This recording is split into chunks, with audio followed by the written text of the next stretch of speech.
आप सभी का स्वागत है इस सरस्वती ग्रुप ऑफ कॉलेजेस के ऑनलाइन प्लेटफॉर्म पर।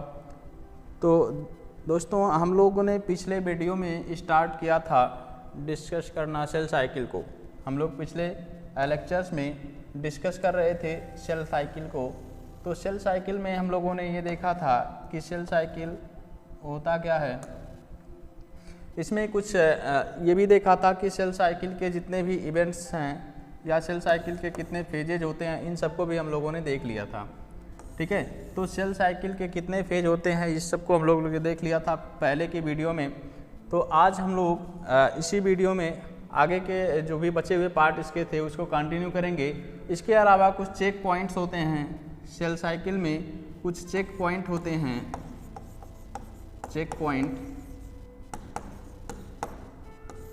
पॉइंट्स होते हैं, उनको भी आज डिस्कस करेंगे। आज मेन पॉइंट हम लोग मेन जो फोकस होगा हम लोगों का इसी चेक पॉइंट पर होता है। कौन से चेक पॉइंट होते हैं, क्या चीज़ें उसमें इन्वॉल्व होती हैं। तो इसमें पहले हम लोगों ने देखा था, यानी इसके दो मेन फेजेज होते हैं। अगर इसके फेजेज की बात करें, ये हम लोग पहले पढ़ चुके हैं, तो एक बार फिर से रिवाइज कर ले रहे हैं। इसमें हम लोगों ने देखा था कि जो सेल साइकिल है इसको दो मेन फेजों में हम लोग डिवाइड कर सकते हैं। पहला फेज है इंटरफेज और दूसरा माइटोटिक फेज। इंटरफेज में हम लोगों ने डिस्कस किया था कि ये सबसे लॉन्गेस्ट फेज होता है, लॉन्गेस्ट फेज है, लॉन्गेस्ट फेज मतलब ये हुआ कि ये सबसे अधिक टाइम लेता है, अधिक ड्यूरेशन तक इसमें टाइम लगता है। जबकि दूसरा माइटोटिक फेज में भी हम लोगों ने ये सारी चीज़ें देख लिया था। इसके अलावा हम लोगों ने देखा था कि सेल साइकिल को हम लोग अगेन जो इंटरफेज है उसको अगेन कई सब फेजेज में डिवाइड कर सकते हैं। ये हम लोग ने देख लिया था, जैसे G1 फेज, S फेज और G2 फेज।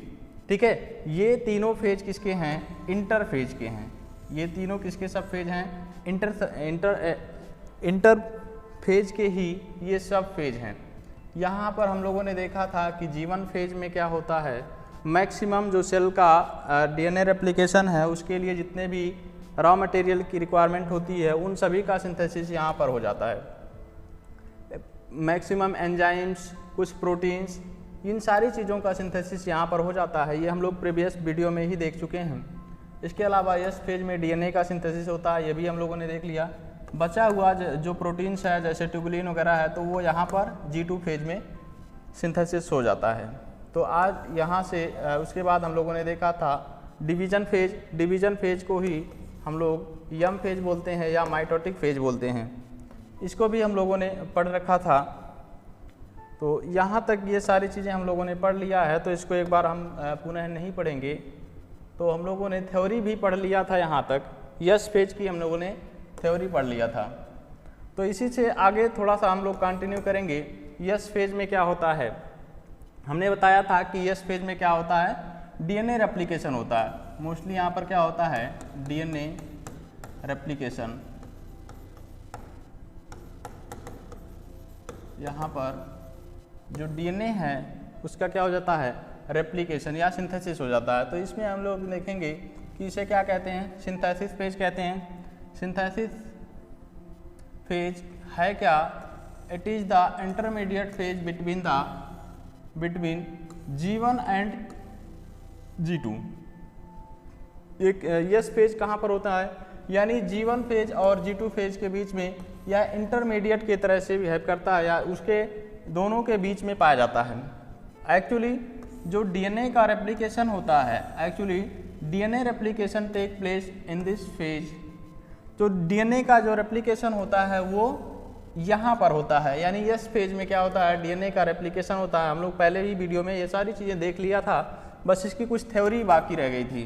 तो बस उस थ्योरी को हम लोग यहाँ पर डिस्कस कर ले रहे हैं। इसके अलावा जो सेंट्रियोल है, यह भी कहाँ पर डुप्लीकेशन होता है इसका, तो इस सेंट्रियोल का भी डुप्लीकेशन हमारे यस फेज में होता है। तो सेंट्रियोल का डुप्लीकेशन हो गया, DNA का डुप्लीकेशन या रेप्लिकेशन हो गया। इसके अलावा यहाँ पर हिस्टोन का भी यहाँ सिंथेसिस हो जाता है, क्योंकि आगे जैसे जैसे सेल आगे अगले स्टेज में जाएगा तो इसमें जो सेल अभी जो है सेल में जो डीएनए है या जो भी जेनेटिक मटेरियल उसका है वो एक क्रोमैटिन मटेरियल के रूप में है। आगे जैसे जैसे सेल फॉरवर्ड होता जाएगा आगे प्रोफेज, मेटाफेज, एनाफेज, इन सब फेजों में, तो इसकी शेप जो है वो चेंज होगी। तो यहाँ पर जो ये हिस्टोन प्रोटीन है उन डीएनए के फॉर्मेशन में हेल्प करेगा या क्रोमोसोम बनाने में हेल्प करेगा। ये जो अभी थ्रेड लाइक स्ट्रक्चर इस तरह से दिख रहा है, इसे क्या करेगा, ये इसकी वापस क्वाइलिंग करेगी, इसका कंडेंसेशन होगा। तो कंडेंसेशन जैसे जैसे होता चला जाएगा तो ये कंडेंसेशन यहाँ से ये हिस्टोन क्या करेंगे, इसी हिस्टोन ऑक्टामर के ऊपर ये जो डीएनए है ये रैप्ट होते चले जाते हैं और जो डीएनए है उसका वहाँ पर पैकिंग हो जाता है। तो यहाँ पर क्या क्या चीज़ें सिंथेसिस हो रही हैं, यस फेज में पहला तो डीएनए का सिंथेसिस हो रहा है, दूसरा सेंट्रियोल अपना डुप्लीकेट हो जा रहा है क्योंकि आगे ये दोनों सेंट्रियोल क्या करेंगे, दो अपोजिट पोल पर मूव करके चले जाएंगे और वहाँ से स्पिंडल फाइबर का फॉर्मेशन करेंगे।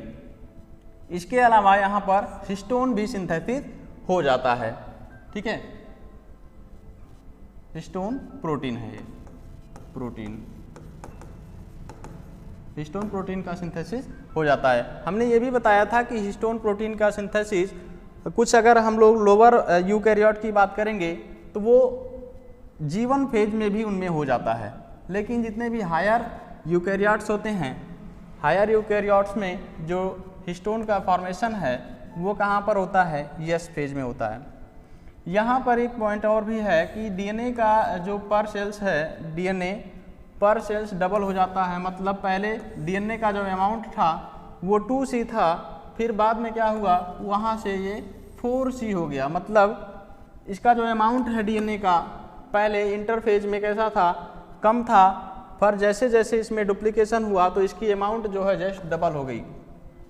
इसके अलावा there is no increase in the chromosome number, अभी इसमें केवल डीएनए का अमाउंट डबल हुआ है, ना कि क्रोमोसोम की संख्या। तो यहाँ पर क्रोमोसोम की नंबर जो है वो इंक्रीज या डुप्लीकेट नहीं होता है, बल्कि उसकी जो अमाउंट है वो डबल होती है, उसकी अमाउंट जो है वो इंक्रीज हो जाती है, ना कि उसकी नंबर। तो यहाँ पर क्रोमोसोम की नंबर इंक्रीज नहीं होती है बल्कि उसकी अमाउंट इंक्रीज होती है। ठीक है, तो इसी तरह से हम लोग इसको भी डिस्कस कर लें। G2 फेज में क्या होता है, तो G1 फेज हम लोगों ने पहले ही देख लिया था, यस फेज भी देख लिया। G2 फेज में जनरली हम लोगों ने बताया कि ये क्या होता है, इट इज G2 फेज की the period from the end of yes phase, yes phase के एंड से लेकर के अंटिल द माइटोसिस, यानी जब तक कि माइटोसिस कंप्लीट नहीं हो जाता उस फेज को, या माइटोसिस के आने तक क्या कह लेते हैं, इसी को हम लोग G2 फेज कहते हैं। यानी यस फेज के अंत और माइटोसिस के शुरुआत तक ये क्या कहलाता है, हमारा G2 फेज कहलाता है। ये शॉर्टेस्ट फेज होता है, shortest part of the interphase, interphase का ये शॉर्टेस्ट पार्ट होता है। और in this phase rapid cellular synthesis occur, यहाँ पर क्या होता है, रैपिड सिंथेसिस होता है किसका, जितने भी सेलुलर होते हैं यानी सेल ऑर्गेनेल्स, मैक्सिमम जो सेल ऑर्गेनेल्स चाहे वो माइटोकॉन्ड्रिया हो, माइटोकॉन्ड्रिया, गोल्जी ऑपरेटस या क्लोरोप्लास्ट, गोल्जी ऑपरेटस ना कह के क्लोरोप्लास्ट,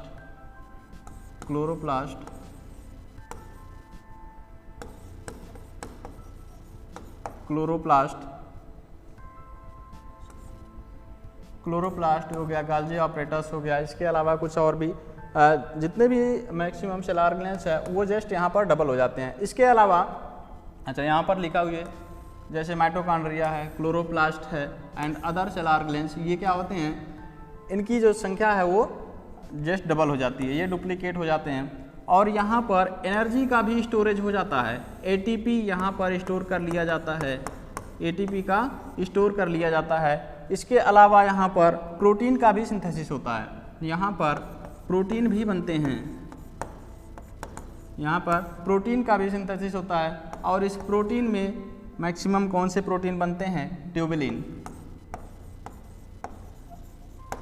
यहाँ पर ट्यूबुलिन प्रोटीन का सिंथेसिस होता है, क्योंकि यही ट्यूबुलिन आगे चल करके माइटोटिक फेज में क्या करेंगे, जैसे माइटोटिक फेज में इंटर्स करेगा सेल, तो वहाँ पर ये स्पिंडल फाइबर का फॉर्मेशन करेंगे।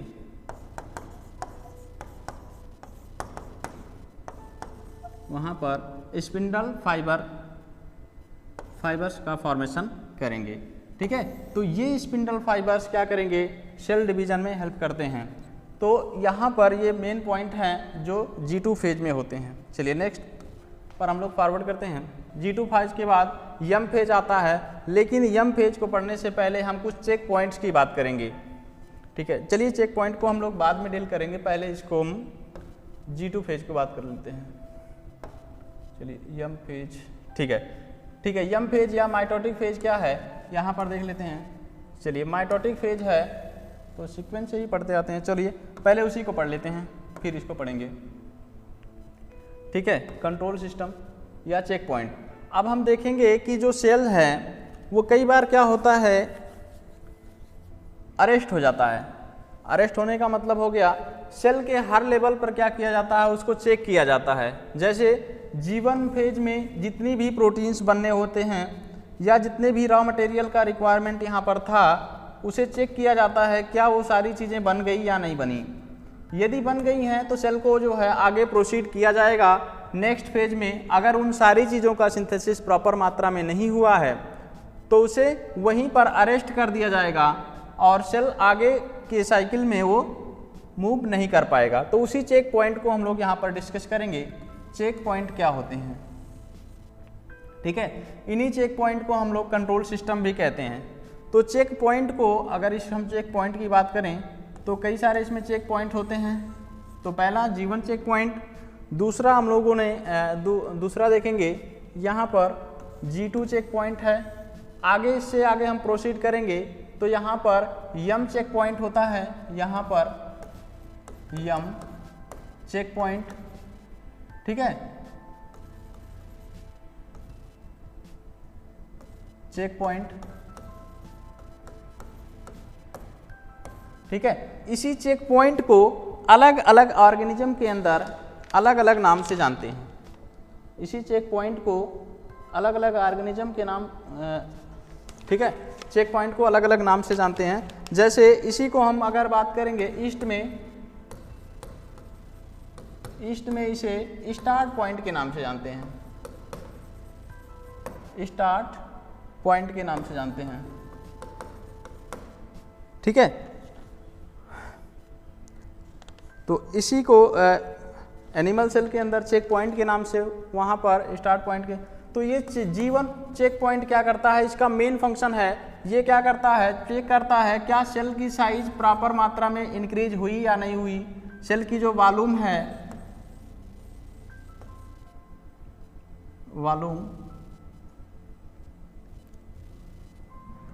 सेल वॉल्यूम, ठीक है, तो ये चेक करता है कि सेल की जो वॉल्यूम है, वॉल्यूम इंक्रीज हुआ या नहीं हुआ। यदि इंक्रीज हुआ है तो ठीक है। दूसरा एक चेक पॉइंट ये करता है न्यूट्रिशनल रिक्वायरमेंट, यानी न्यूट्रिशनल लेवल को भी चेक करता है। न्यूट्रिशन लेवल, क्या सेल में प्रॉपर मात्रा में न्यूट्रिशन है या नहीं है। इसके अलावा जितने भी ग्रोथ फैक्टर हैं उनको भी ये चेक करता है क्या सारे ग्रोथ फैक्टर यहाँ पर हैं कि नहीं है। यदि इसके अलावा डीएनए डैमेज को भी यहाँ पर चेक किया जाता है। ठीक है, तो इन सारी चीज़ों को चेक करने के बाद यहाँ से अगर ग्रीन सिग्नल मिलती है कि ये सब कुछ प्रॉपर मात्रा में है, यहाँ पर सेल की साइज प्रॉपर मात्रा में बढ़ गई है, न्यूट्रिशनल रिक्वायरमेंट यहाँ पर पर्याप्त मात्रा में है, इसके अलावा ग्रोथ फैक्टर्स भी यहाँ पर हैं, डीएनए डैमेज जो है नहीं हुआ है, बल्कि डीएनए जो है वो अच्छा है, प्रॉपर मात्रा में उसकी जो भी चाहिए वो सारी चीज़ें हैं। इसके अलावा यहाँ पर जितने भी डीएनए सिंथेसिस के लिए जितने भी एंजाइम्स की ज़रूरत पड़ती है, एंजाइम हो गए, प्रोटीन हो गए, इसके अलावा ये सारी चीज़ें बनी हैं या नहीं बनी हैं। यदि ये सारी चीज़ों मिलने के बाद सारी चीज़ें बन गई हैं, इन्हें यानी ग्रीन सिग्नल मिल रहा है, तब ये सेल क्या करेगा, आगे के फेज में प्रोसीड करेगा। अदरवाइज इसको यहीं पर क्या किया जाएगा, अरेस्ट कर दिया जाएगा, यहीं पर इसको अरेस्ट कर दिया जाएगा, आगे के फेज में इसको प्रोसीड नहीं किया जाएगा। ठीक है, तो पहला चेक पॉइंट हम लोगों ने देखा, G1 चेक पॉइंट कहाँ पर मिलता है, तो ये G1 और S के बीच में मिलता है। ये कहाँ पर मिलता है, G1 और S फेज के बीच में मिलता है। ठीक है, दूसरा चेक पॉइंट हम लोगों को यहाँ पर मिलेगा G2 चेक पॉइंट, जो कहाँ पर मिलता है, M और G2 के बीच में मिलता है। तो अब यहाँ पर जैसे मान लो अब यहाँ से ये सेल इसकी सब कुछ प्रॉपर मात्रा में रही, तो ये अब आएगा कहाँ पर, सेल इंटर कर जाएगा यस फेज में। यस फेज में देखा जाएगा यानी यहाँ पर डीएनए की प्रॉपर मात्रा में रिप्लिकेशन हुआ या नहीं हुआ। यहाँ पर रेप्लिकेशन ऑफ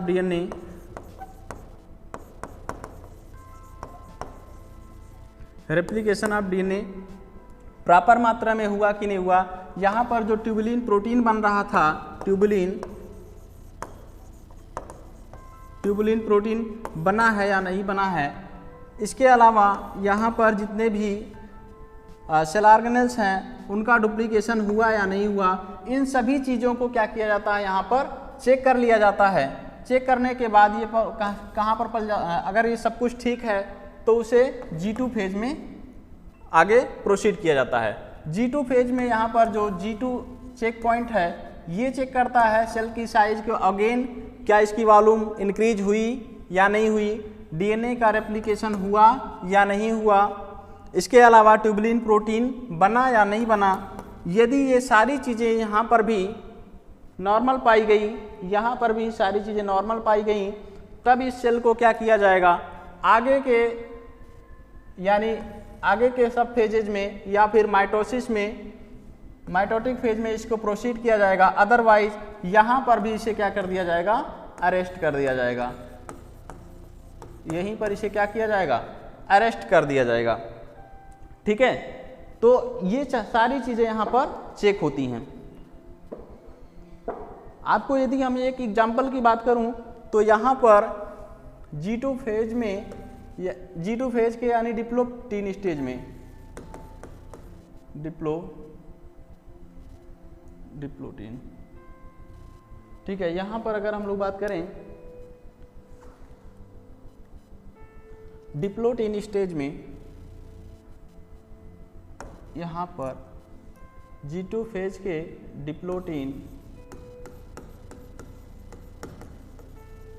डिप्लोटीन सब स्टेज में क्या किया जाता है, जो नॉर्मल मैमेलियन एग है, मैमेलियन एग का जो oocyte है या मैमेलियन फीमेल oocyte,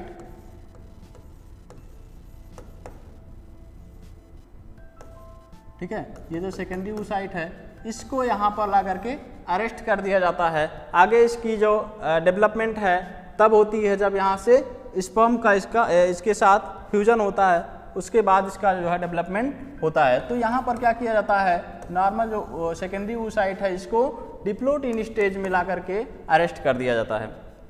ठीक है, तो चलिए नेक्स्ट हम लोग बात करेंगे नेक्स्ट या तीसरे चेक पॉइंट की। तो ये कहाँ पर पाया जाता है, यम चेक पॉइंट, ये पाया जाता है यम फेज में या माइटोसिस फेज के, यहाँ पर माइटोटिक फेज के मेटाफेज स्टेज में। कहाँ पर पाया जाता है ये, मेटाफेज में।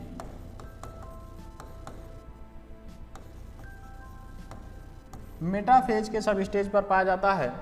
अब यदि यहाँ से नॉर्मल सब कुछ नॉर्मल रहा तो इस सेल को माइटोटिक फेज में इंटर्स करा दिया जाएगा। अब इस माइटोटिक फेज में इंटर्स करते ही ये पहुंच जाएगा प्रोफेज में। प्रोफेज में इसके डीएनए का या जो जेनेटिक मटेरियल है उसका कंडेंसेशन स्टार्ट होगा। जो ट्यूबुलिन माइक्रोट्यूब्यूल्स या सॉरी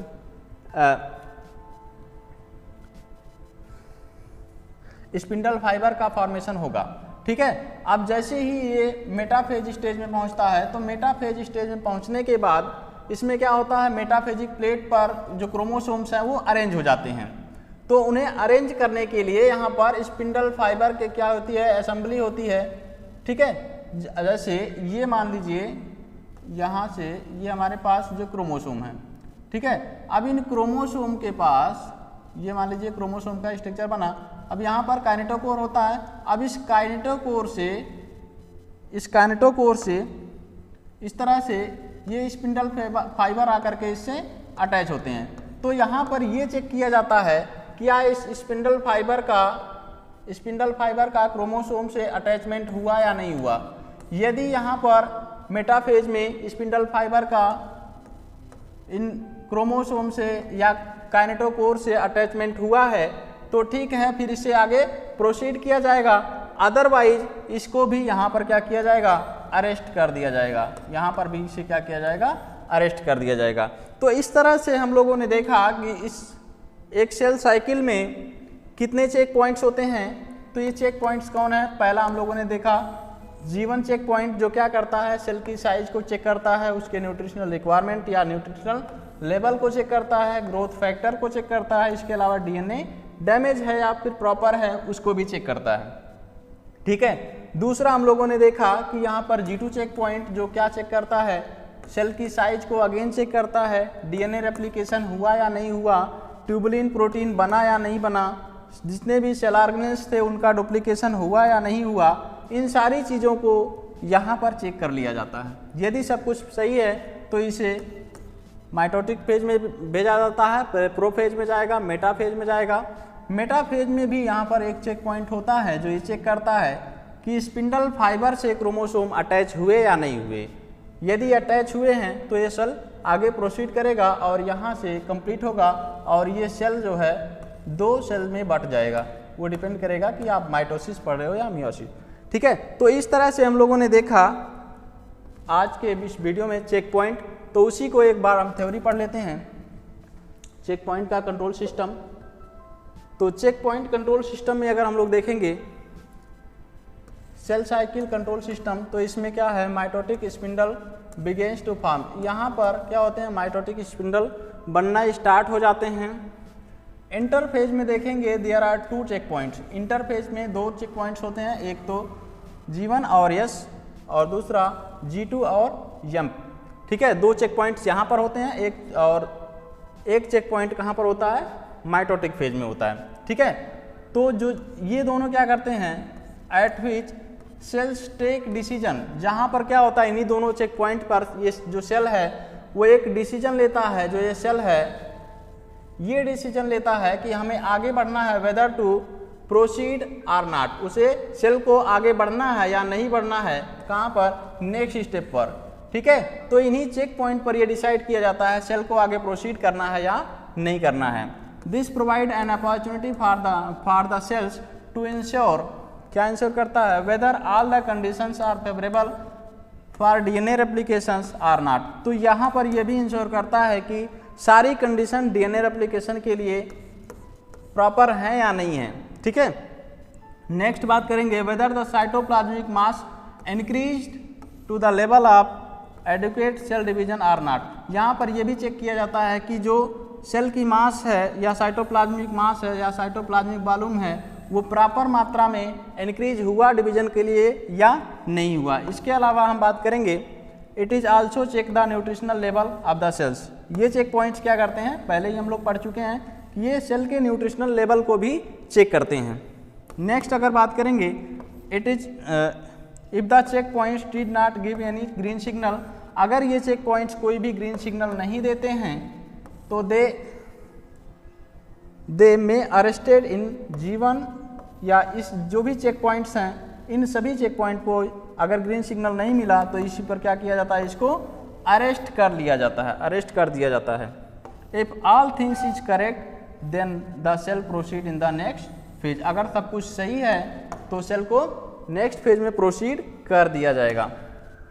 चलिए अब पूरे सेल साइकिल को मेंटेन करने के लिए यानी पूरे सेल साइकिल को मेंटेन करने के लिए एक प्रोटीन्स की ज़रूरत होती है, एक कॉम्प्लेक्स ऑफ प्रोटीन होता है जिसको हम लोग CDKs के नाम से जानते हैं, यानी साइक्लिन डिपेंडेंट काइनेज, जो पूरे सेल साइकिल को क्या करती है, मेंटेन करने का काम करती है। ठीक है।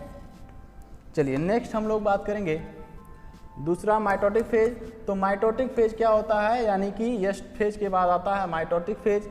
It is the last phase of cell cycle. It give rise to daughter cells after the cytokinesis, यानी माइटोसिस के बाद क्या होता है, साइटोकाइनेसिस और साइटोकाइनेसिस के बाद ये जो सेल है इसमें 2 डॉटर सेल्स में डिवाइड हो जाता है, यानी इसके बाद 2 डॉटर सेल का फॉर्मेशन हो जाता है। During this phase DNA condensation, यानी डीएनए जो है ये कंडेंस हो जाता है इनटू विजिबल क्रोमोसोम, यानी माइटोटिक फेज में जैसा कि हम पहले बता चुके हैं ये कंडेंस होता है और वो दिखाई देने लगता है। इन विच इज फॉलोड बाय, उसके बाद क्या होता है, separation of chromosome into 2 identical set, यानी 2 क्रोमेटिड्स में इस तरह से जो क्रोमोसोम है वो डिवाइड हो जाता है और इस यहाँ से क्रोमेटिड का फॉर्मेशन होता है। इसके पास 4 सब यूनिट्स होते हैं, यानी सब फेजेज होते हैं, प्रोफेज, मेटाफेज, एनाफेज और टीलोफेज। टीलोफेज, ठीक है। तो ये 4 फेजेज यहाँ पर हैं, टीलोफेज, ठीक है। ये 4 फेजेज हैं। अब इन सभी फेजेज को हम लोग अगली वीडियो में पढ़ेंगे, यानी अगली वीडियो में हम लोग पढ़ेंगे सेल डिवीजन यानी माइटोसिस, ठीक है। और इस माइटोसिस में ही हम इन चारों फेजेज को पढ़ेंगे, ठीक है। तो आज के वीडियो में इतना ही, मिलते हैं अगले वीडियो में, तब तक के लिए धन्यवाद आप सभी को।